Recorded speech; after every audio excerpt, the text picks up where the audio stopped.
Hasn't finished yet. See us on March 15th. Yeah. Watch him do his work. Yes. Amen. Amen. Yeah, I want to thank you guys, man, for taking time out your busy schedule. I know Saturday's your day.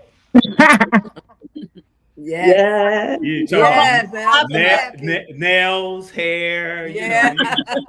All of no, it. do nothing. Nothing. nothing to do nothing. Oh But yeah. thank Well, you so well, well much Lowe's, for and asking Lowe's us.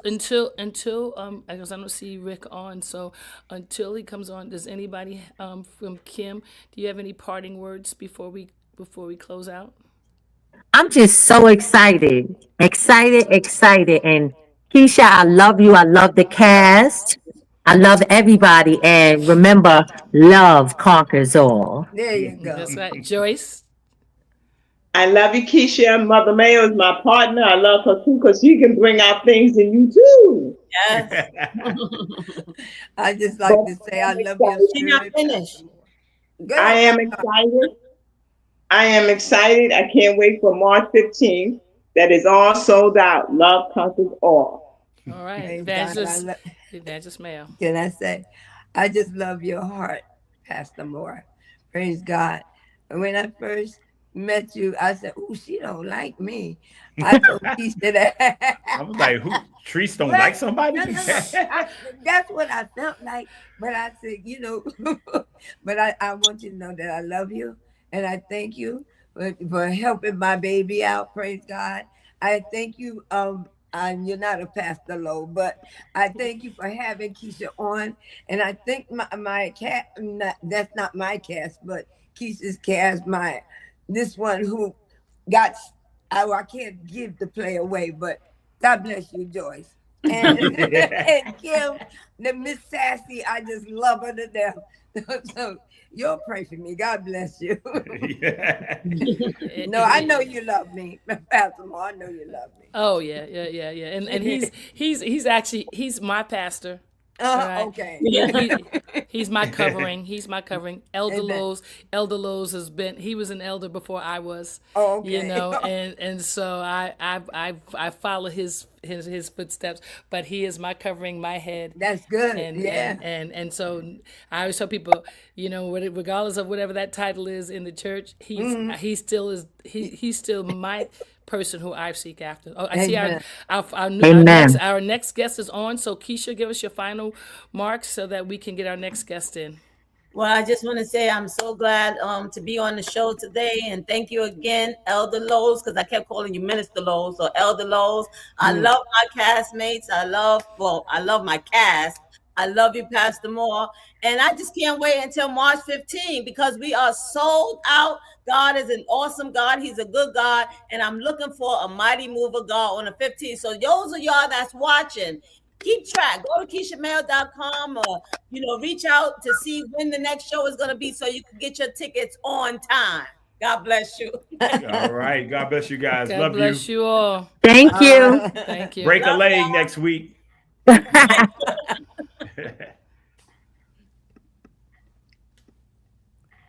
Okay, Lowe's, you want to go? Yeah, we getting ready to bring on our next guest, the legend, You one of the understand? 75 greatest players in the history of NBA basketball, one of my all-time favorites. Well, we got Mr. Rick Barry on the Blueprint podcast this morning, and I'm excited that he's here. I got a lot to say to him as well. Do you want to start with this video? Yeah, let me show you this video real quick, and then I'll pop him on. Three of the NBA Championship Series between the Golden State Warriors and the Washington Bullets. Reardon has a taxing job of watching Barry as Rick fires and hits. Back comes Kevin Porter. When that young man scores with this team, they really go. And Rick Barry has not missed a free throw against Washington. Deflected ball picked up by Ray. Barry alone to the basket. A tremendous move away from the ball when Barry's man jumped off. Well, That's the Warriors up by. Patiently goes to Barry, who again swings under, hits it. He was fouled. Rolls, he has Porter ahead of him. Barry back on defense. Barry will block. good block that time. But A good try by Porter. He tried to go in and get the foul, but Rick made a good defensive play. Berry.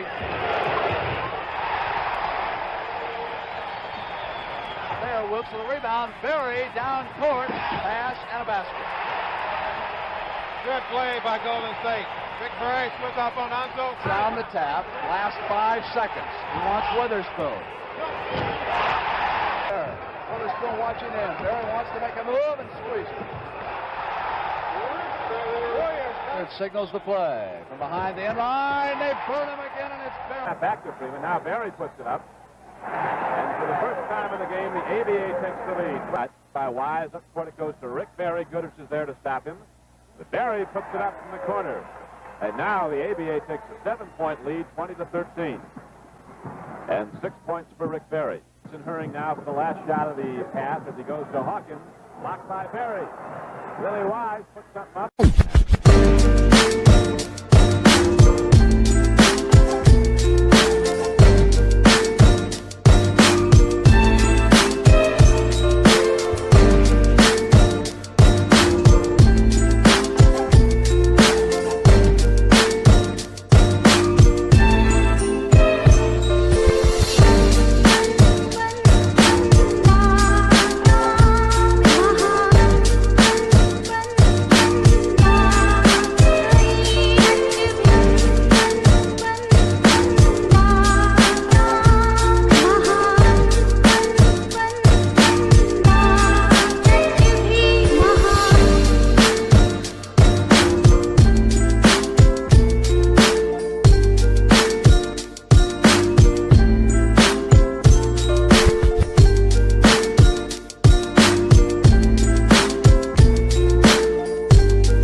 Awesome.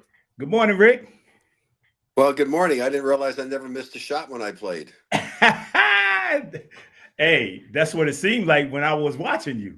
Yeah, well, nice to talk to you. I apologize, but I'm fighting off this whatever's going around. I've had something for like 2 weeks that I've been fighting. So, but we're good to go. Yeah. That's what my wife is doing. She's at home now. She's at Mount Vernon, New York. I'm in Connecticut at the Big East tournament up at the Mohegan Sun. Okay. And so my son-in-law is the associate head coach of St. John's women's team. Oh, nice boy. Patino's doing a hell of a job there, isn't he? Oh, yeah, he's doing. I always say, Coach Patino is the greatest player development coach I've seen in a while. We don't do it like old school no more, but he still does it like that. Well, the problem with today's game is that the young people are getting shortchanged. A lot of this AAU stuff is not good for them. They're not being taught the fundamental principles and concepts of what the game is all about. And they have all this amazing God-given talent, and they're never going to utilize it as well as they should because they don't understand how to use it properly. It's really a shame because there's a lot of guys in the NBA now that are, tremendous players making millions of dollars who should be better players, but they weren't taught how to play the game the right way, and I feel badly for them. So that's the one thing that's disappointing to me about the game today. But the athleticism of the players, just off the charts. Yeah, and you know what? I want to say this real quickly. In 1975, 76, I was a senior in high school, right? And I have watched you play in the ABA, right? I think with the Nets, and you were a tremendous player then, and you were an amazing player in the NBA, and you won the championship that year. I mean, a lot of people don't know. I don't know that people said when the year started in the NBA the Golden State Warriors were going to win the NBA championship. No, And Rick, everybody said that. Everybody said we sucked and we wouldn't even be a playoff team and we were a joke.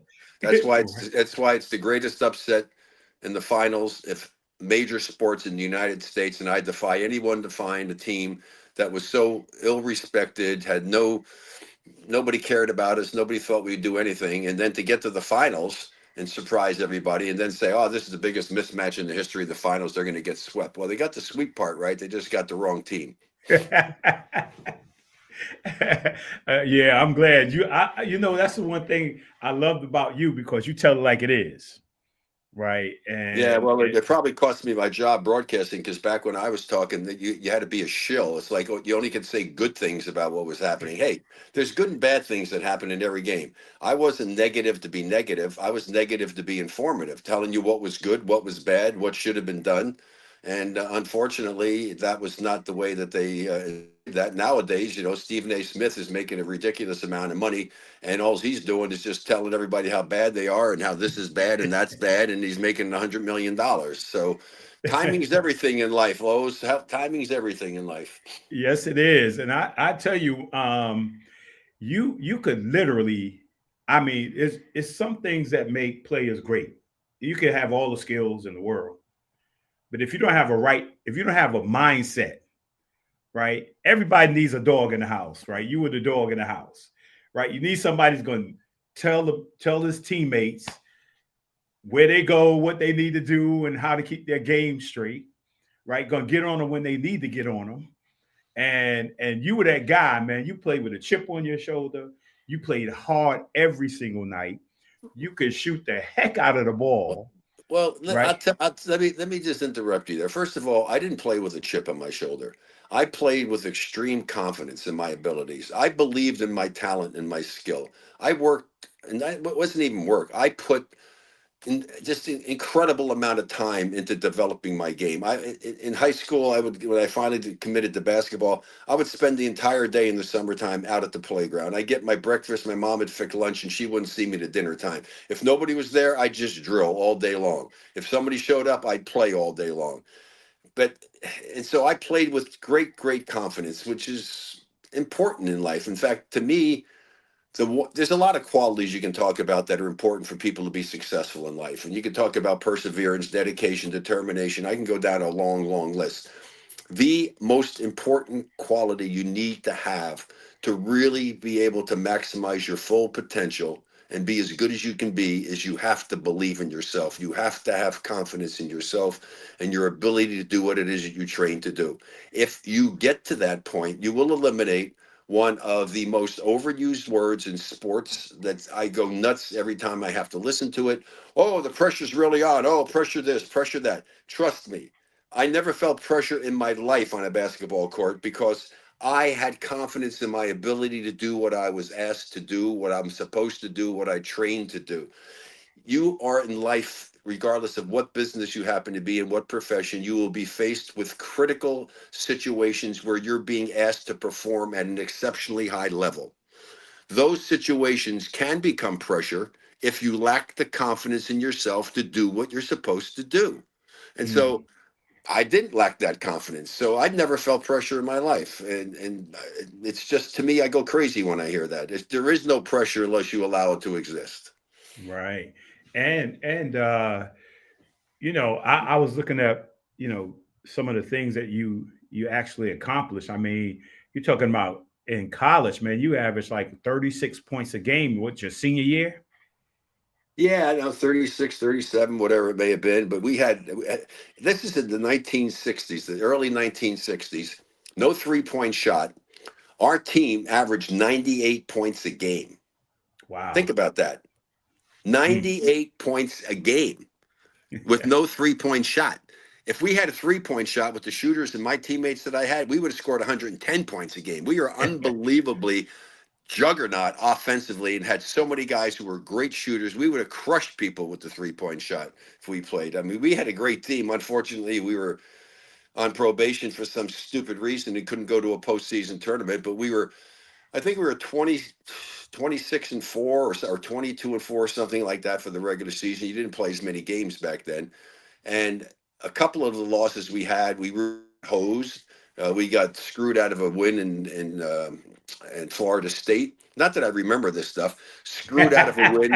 Screwed out of a win in Houston, Texas, which to tell you how bad it was. One of the officials' first name was Homer. That'll give you an idea how that went.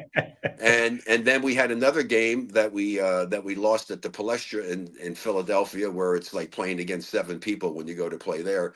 We had a hell of a basketball team, and we never got to go to the postseason tournament that year. Wow.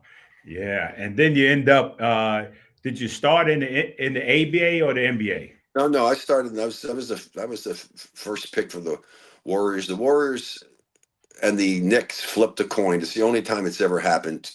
The worst team in the West and the worst team in the East flipped a coin, and they allowed the winning team to pick first and fourth in the draft. The Knicks won. They picked first and fourth. They took Bill Bradley. They should have taken me, but they didn't. And they took Bradley, and they took Dave Stallworth with number 4. The Warriors took Fred Hetzel and myself. Now, I don't know for certain whether or not they chose me with the second pick or the third pick. It was irrelevant because they had both picks. But if they only had one pick, I don't really know if they would have taken me over Hetzel or not. But bottom line is they had 2 picks, so it was kind of irrelevant at the time. And that never has happened before in the league. They've never done that before. So it was a really unique situation. And back in those days, the NBA had something called territorial draft rights. So if a player was going to college within a certain area of where the team was located, that team had territorial rights to be able to draft that player should they choose to do so. That stopped obviously down the road, and of course Bill Bradley was playing at Princeton, so they had territorial rights to him, but that didn't mean they had to take him. And I was kind of surprised because they already knew he wasn't going to play. They already knew he was going to he was a Rhodes Scholar, so he was going to England to go and study. And so the Knicks drafted him knowing they wouldn't even get him. And I can tell you right now, because Ned Irish, the owner of the team, said, he was asked, why didn't you draft Rick Barry? I led the league in score, the nation in scoring, and, was one of the top players. And he said I was too skinny and flaky. Well, I never forgot that. Now, he may have been right, but I never forgot that. And let me tell you, I had a lot of really big scoring games against the Knicks in my career. I'm not a vindictive person, but I also have the memory of an elephant. Well, here's the key. Well, you got well, I would say Michael Jordan had a lot of you in him. Right? When you played with that when Michael put his uniform on, you were getting the best that Michael Jordan had to offer every game, and I was that way too. That's what I take pride in. People ask me, what would you like to be remembered as? I'd like to remember it as a player who every time he put his uniform on, he played his hardest and gave everything he had to the game. I can attest to that, man. I mean, look at the greats up there in that picture, right? The only players with back-to-back 40 games in the 40 points in the finals. There's some great players up there. Shaq, Jordan, Jerry West, LeBron James.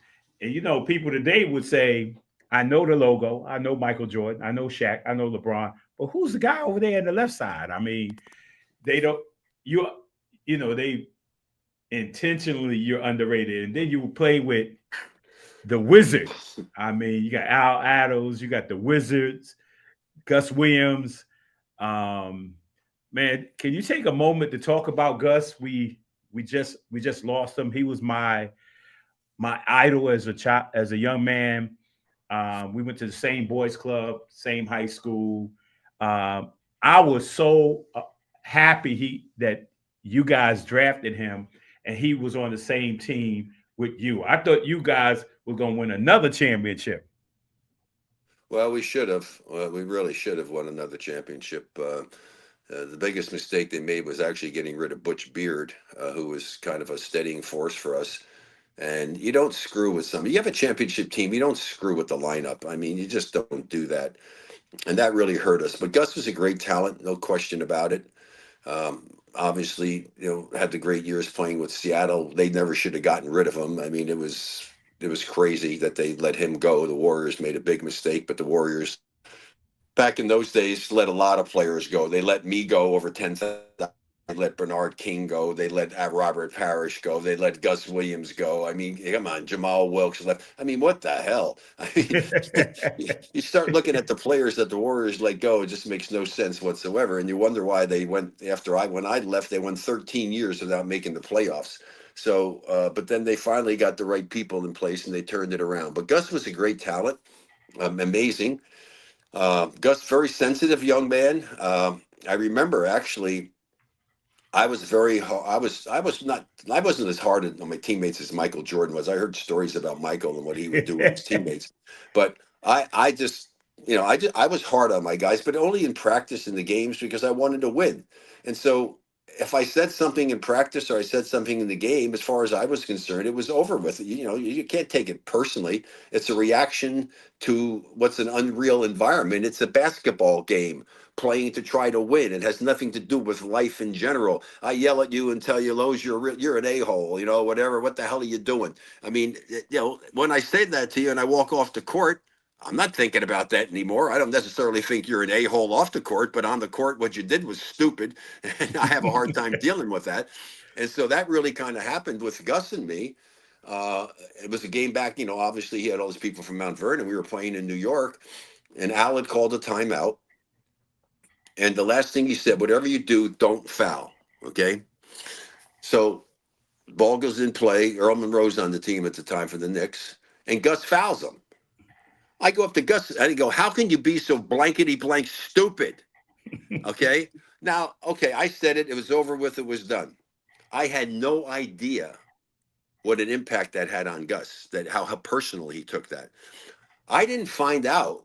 And then he was only, with us for the season and then he wound up leaving. Years later, I heard from somebody about that story. So I'm broadcasting the Sonics games, right? When I'm doing broadcasting for CBS, and we're doing the playoffs in Seattle. So I go up to Gus and I say, Gus, I just want to apologize. He says, what are you talking about? I says, well, remember in Madison Square Garden when I asked you, how can you be so blankety blank stupid? I said, yeah. I said, I had no idea how upset you were with me. If somebody had told me, I would have gone up to you after the game and apologized to you. I said, that wasn't personal. I mean, that was just part of the game. And so I was glad that I was able to get to do that. And then Gus and I stayed close. We would see each other all the time down in Myrtle Beach where he lived a lot. And we would play golf and play in the Monday after the Masters golf event. We, have lunch and get together every time I went back down there for that. And then all of a sudden, I'm calling him to do something. I can't get a hold of him. And I found out from somebody that he got ill and, went through some very difficult times. I'm not even going to get into some of the stuff I heard that was happening, how he was taken advantage of, which is really sad, breaks my heart. But I couldn't get a hold of him. I had no way to do it. I didn't know who to reach out to. And it's sad that he had to pass the way he passed, but a good person and a hell of a basketball player. Wow. Yeah. Yeah. We're going to miss Gus, man. I mean, I think I was the executive after my playing career, between the NBA and CBA, I became the executive director for the Boys and Girls Club of Mount Vernon. And Gus was at all our galas, all our golf outings. And we used to meet like once with some friends once a month in Jersey.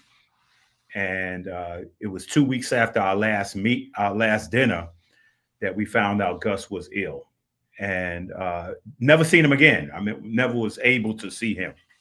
Yeah, well, it sounds like me. I had no idea how to get a hold of him. I kept trying to call people. And the stories I heard of what was happening, that he was really kind of taken advantage of, which was sad. I don't even know. Do you know? I don't even know why. I didn't even know what killed him. I have no idea what he died from. Well, I know that he had, I think it was meningitis. Meningitis turned into a stroke. And so he had that stroke, and he was, that whole time period, he was in intensive rehab for all those years until he passed. Sad. Yeah, he's going to be truly missed. And before we get off here, you had one of the unique situations, the underhand free throw. I mean, everybody shot, I guess, the overhand. I mean, how did you come up with And your percentage, I mean, like what 89, Well, no, 90%? I was actually being better than that. I changed my technique at the end of my career, and I brag about this because it's the only part of the game of basketball you can be selfish and help your team. I changed my technique. My last 6 years, I had the highest percentage anybody's had for a career. I shot over 92%. My last 2 years, I shot over 94% from the free throw line. I missed a total of 19 free throws, 9 in one season, 10 in another in my last 2 seasons. And I take great pride in that. What's astonishing to me is that how in the real world can an employee who's getting paid millions of dollars by his boss to tell his boss that he's not going to do something the boss wants him to do to help make him a better employee? And I'm referring to the fact that if a guy's a lousy free throw shooter, how in the world do you ask him to make a change? No, you should demand that he make a change. He should be told you need, and they should hire me or hire my son Canyon. They should hire us and teach him how to become a better free throw shooter to make him a better player, and not a request. No, a demand. I'm paying you millions of dollars. You need to do this, whether you want to or not. This is your job. Where in the world can you tell your boss you're not going to do what he wants to do and keep your job?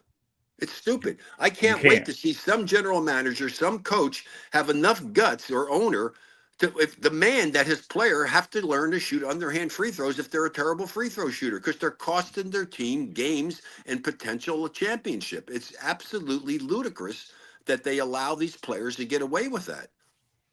Yeah. Yeah, definitely.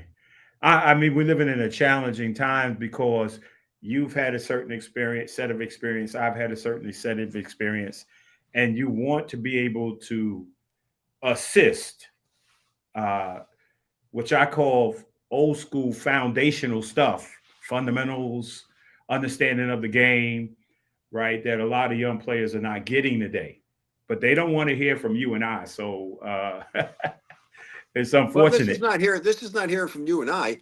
This is his boss. Hmm. Somebody's paying you millions of dollars, and he tells you that you need to do something for your job. How do you have the nerve, first of all, to tell him no, you're not going to do it, and then to get away with it? Think about it. It makes no sense whatsoever. None. Wow. Wow. Yeah. So talk to me about you get how many sons? Was it five, I have six? 5 sons. All 5 sons got Division I college basketball scholarships. All 5 of my sons at one level or another played professional basketball. The odds on that are so astronomical. It's ridiculous. I don't think ever in the history of sport has a father who became a Hall of Fame athlete in a particular sport had 5 sons to all follow in his footsteps, and all of them has success doing it. It's just pretty remarkable. Oh, it is, without a doubt. And they could all play too. Yep, You they know. could. I'm probably more disappointed now than my son Canyon, who just retired after finally getting a chance to be an Olympian. And sadly, Jimmer Fredette got hurt, and they didn't get a chance to medal at the Paris Olympics. But he became an Olympian. He's the only one, Barry, that did it. That's my biggest disappointment in my career, that I didn't get chosen for the Olympic team back in 1964. So I was so happy for my son to have that experience, and he's decided to retire. He was good enough to be in the NBA, and for whatever reason, they didn't give him an opportunity to do that, which made no sense to me. And this is not me talking as a father. Listen, as you said, one of the things I was honest. I tell the truth. That's If right. my son wasn't good enough to play, I would say my son's not good enough. Okay, but my son was good enough. I'll throw out just some statistics for you. You'll appreciate this as a player. So he's playing for the Minnesota Timberwolves G League team. He's playing 20 something minutes a game coming off the bench because they had two-way guys, which he didn't even get a two-way contract. So he's playing for the Timberwolves, averaging 13 points a game on 7 shots, which is a great ratio, shooting 48% from twos, 40% from threes, 85% from the free throw line. They had a first round draft pick during this time who was shooting 36% from twos, 26% from threes, and 60 something from the free throw line, making $7 million a year. And my son couldn't get a 10-day contract. Wow. So I mean, this is the kind of craziness that goes on sometimes. These general managers never want to admit they made a mistake. My son should have had the opportunity to play there. He would have been a great player, stay on a team. I mean, never been a problem, and could have contributed, I think, exceptionally well, because he's a brilliant young man. He's got his master's in nuclear engineering. He knows the game inside out, doesn't have any glaring weaknesses, and somebody I heard say, yeah, well, he wasn't that athletic. My son took all of the testing when they have the draft. They have guys go to Chicago and to Portsmouth, and they test them in 5 different areas: standing vertical, max vertical, agility, and 2 other things. I got the test results from Portsmouth, where he was, and the Chicago, where the projected first and second round draft picks were. If my son was in Chicago, he would have been first in standing vertical, second in max vertical, first in agility, first in another one, and second in another. He tested better than anybody else at both places. And somebody had the audacity to tell me he's not athletic. I mean, so this is the kind of stuff that goes on in professional sports that you don't really hear a lot about, that a lot of players are overlooked and not given the opportunity that they deserve, because the teams don't evaluate talent as efficiently as they should, and then they make their choices, and then the GMs don't want to admit that they made a mistake. Come on, if you made a mistake, you made a mistake. Yeah. Just try to put the right people on your team, because that's what it comes down to. It's not about the coach. You can have the greatest coach in the world. He's not going to win if you don't give him the right talent. I don't care. He may be better. The team may be a little better than they would have been if they had a bad coach, obviously, but they're not going to win the championship if you don't have the talent. You got to have the Right. talent first. So those are the kind of things that happen. But so I'm very disappointed, because I had so much joy that I got out of watching my kids play basketball. And for my son Canyon, it was incredible, because he made the commitment to go and do 3x3 on the world tour. Back when my other sons, my son John, my son Drew, played overseas a bunch too after he played in the NBA. And my son Scooter, who Larry Bird and McHale said, Rick, your son should have made our team. He was better than our #1 pick. But they had 13 no-cut contracts and 12-man rosters back then. And so he couldn't make it. So he played overseas till he was 40 years old. And, so every one of my boys had a chance to be able to play.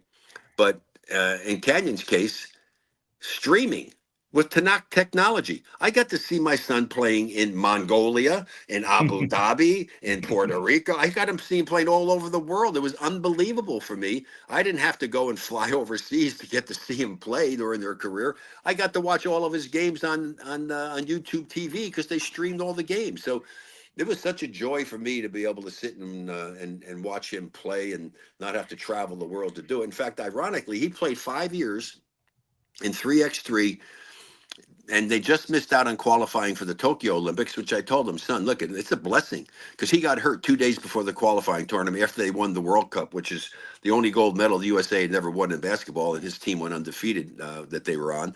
And they didn't qualify for the Olympics for some ridiculous reason. And then he got hurt 2 days before the qualifying tournament, and they missed out by 1 game of making Tokyo. I said, look, if you had made that and got on that team, I said, that wasn't even a real Olympic experience because of COVID. So everything happens in life for a reason. So he had the opportunity to help them qualify for 2024, and did a great job doing that, and got to have that experience of becoming an Olympian. And so he played for 5 years all over the world.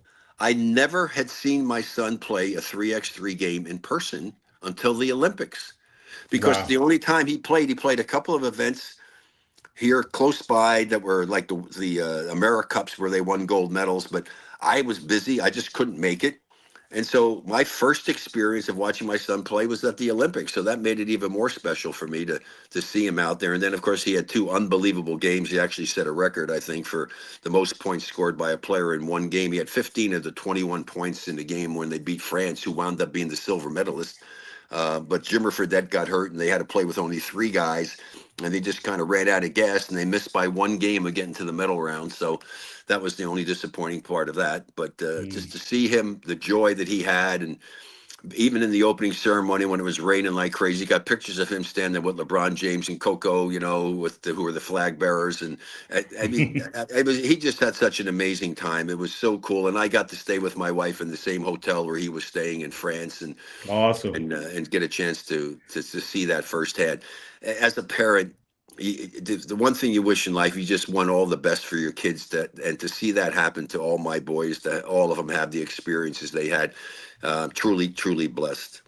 Yeah, and my final two questions for you is your thoughts of. I see we got a picture of you and Steph Curry, and some of the things that you did, some amazing things with the Warriors. He's doing some amazing things with the Warriors. You both guys are both legends of the Golden State Warriors. I mean, give me your thoughts of it, of Steph. Well, first of all, Steph is a great person. He does a lot of wonderful things, but as a player, never been a shooter like him. I have so much respect for him. I just saw him at Iguodala's jersey retirement, the All-Star weekend. Of course, I saw him as well. And in fact, I went up to him when Iggy's thing was, the jersey was being raised up. I went up. He was right there in front of me, so I walked up behind him. And I said, "I just hope that I'm alive when your jersey is hung up there." He smiled and laughed and all, but I just have enormous respect for Steph Curry. And I'm so happy to see this team all of a sudden getting a new life with Jimmy Butler playing exceptional basketball right now. If they keep playing at this level, they're going to be a very dangerous team come playoff time, especially if Kuminga comes back and gets to the level that he needs to get to. So I would not want to play against the Golden State Warriors if I'm a top seed in the Western Conference and I have to play the Warriors in the first round. Wow. And then finally, I hear that you're still competitive, Oh God, right? yes. Pickleball. Yeah. Yeah, well, here's the thing. People, say, "Do you miss playing? You miss basketball?" And I said, "No, I don't." And they look strangely at me. And I said, "No, I don't." I said, "Because I never think about it." I said, "Why would I want to think about the fact that I never again in my life will ever get to play the sport that I love so much and was such an integral part of my life and an important part of my life?" And so I just have the capacity to be able to back burner things, stick it on the back burner, don't think about them. But what I missed competing. I love to compete. Okay, always have loved to compete. And so I had to find something when I retired. So I found in tennis, I used to play tennis and was a really good tennis player, but it just got to be too hard on my body. So I got to be a really good golfer, like a one handicap golfer. And they said, "Well, why don't you try somebody said world long driving in golf." I said, "What the heck is that?" And so I found out about it. I went and trained. And so I wound up winning multiple world long driving championships in my age category. And then they eliminated all the old farts, and so I couldn't do that anymore. And so I said, "What the hell am I going to do now?" And my wife said, "Why don't you try pickleball?" And I said, "What is pickleball?" And when I found out about it and I went to play it, I said, "Wow, this is really cool." So I spent 2 years driving 2 hours in the morning to drive up to a place called the Villages in Florida, where they have so many great older pickleball players, some Hall of Famers and what have you. And I learned how to play the game. And once I felt I was good enough to be able to play in some tournaments, I was invited to play in a tournament by a really good player who was in his 50s. And so I went and played with him, and we won the tournament. I was in my 70s, he's in his 50s, and we won the 50-year-old tournament. And so that was kind of cool. And so I said, "Well, my goal is I'm going to try to win a national championship." I didn't play any singles because I was worried about my knee with no cartilage in it and how it would hold up. And after playing for a number of years and winning multiple world senior championships, and then in the U.S. Open pickleball and U.S. seniors, I won a lot of championships in men's doubles and mixed doubles. I decided last year that I was going to really challenge myself, and I tried to see if I could play singles and not have There my you knee go, rolled right up. there. Yeah, so I went and played. So I played singles last year, and there's 4 major tournaments that I play in.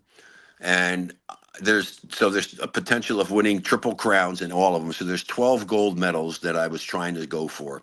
Now I had to rely on my partners because you're not going to win if your partner doesn't play well. My partners played well. I won 11 of them, and my last one was a mixed doubles event at the U.S. Seniors in December. And sadly, we had beaten the team earlier in the tournament that we played in the gold medal round, and we wound up losing in the gold medal game. And I wound up with 11 of 12 gold medals. I was trying to set a record, Lowe's, because if I had gotten that last gold medal, it would have been a record that could never be broken. It can only Wow. be tied, right? And so, yeah, I love challenges. I'm going to try to see if I can make it happen again. I've got more competition in the singles because I wasn't really challenged much in the singles. at my age and skill level. And but there's a guy that just turned 80 who won the 75 to 79 U.S. Pickleball Senior Championship, Bob Costanza, who I know I'm going to have to go up against. And so I'll be challenged in the singles. So I'm going to try it again. As I say, you got to always set goals for yourself. But I love pickleball. I'm involved in a lot of stuff. Pickle Zone is another company I'm involved with that people should go check that out if you're into pickleball. But it's the fastest growing sport in the United States, maybe in the world right now. And very special sport that's just a lot of fun. It's a lot of fun to play. So I'm blessed that I'm still healthy enough to be able to do all that. In fact, I played pickleball yesterday morning. I got a pickleball game that somebody called me to play tomorrow afternoon. So I'll be out there and trying to win. I don't go out there. They say, oh, it's very social. I said, honey, I don't do social when it comes to I said, when I go out in the court, anytime if I'm going to go and play a sport and do something, I'm out there to compete and I'm out there to try to win. So, and golf to me has gotten to be, it's so difficult. Golf is the most difficult sport I ever tried to play. The better I got, the more frustrated I got, the more time it took to stay at one handicap and play at that level. And so I don't do as much as that because it's just too freaking mentally challenging. And so I do the pickleball. So that's my new thing. I've got my challenge in life. I can compete and life is awesome. So and I'm trying to enjoy my family and trying to enjoy my grandkids. I got 9 grandkids. My oldest son Scooter just had she had a baby girl she'll be 2 years old coming up here shortly. And so I'm just trying to enjoy them as much as I can. And also, my family and my wife. I have one of the greatest wives in the world right now. I'm so lucky. So I want to say thank you, Rick, for joining me this morning, taking time out your busy schedule. I always knew you was competitive, right? Oh, yeah. If you come to the Barry house and play games, do stuff and play Rummy Cube, and you can't even imagine how competitive even those games get. Yeah. Well, thank you. I appreciate it. I'm heading over to the Big East tournament at the Mohegan Sun. Man, I enjoyed this conversation. I would love to do it again and talk more about basketball because we need to hear it. Hey, one thing about the women that you had on before I came on the show, I saw you were surrounded by all those women. So you probably had a really interesting show there with all those women that you had to deal with. Yeah, they got a play next week. They're doing a play called Love Conquers All.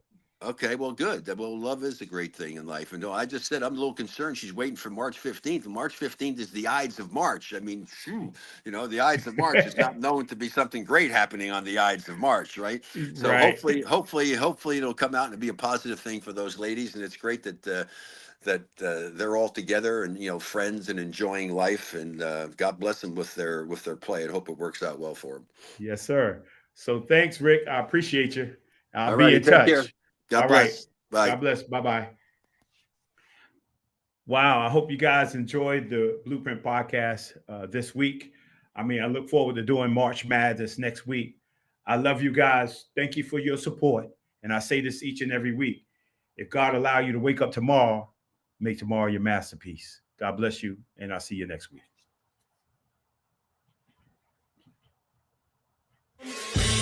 We really hope you enjoyed this episode of Lowe's More, the Blueprint Podcast. Stay connected and follow us at our website, www.lowesmore.com. That's LOWESMOORE.com. You can also join the discussion on Twitter at Lowe's More and on Facebook at Lowe's More Jr. As always, thank you for pushing your mindset towards a better reality. This concludes the most thought-provoking portion of your day. Don't forget to like and subscribe to this podcast to stay fully up to date with everything we're up to. Until next time, be kind to yourself and each other. What they teaching is a joke. I ain't buying it like I'm broke. Insufficient funds for insignificant.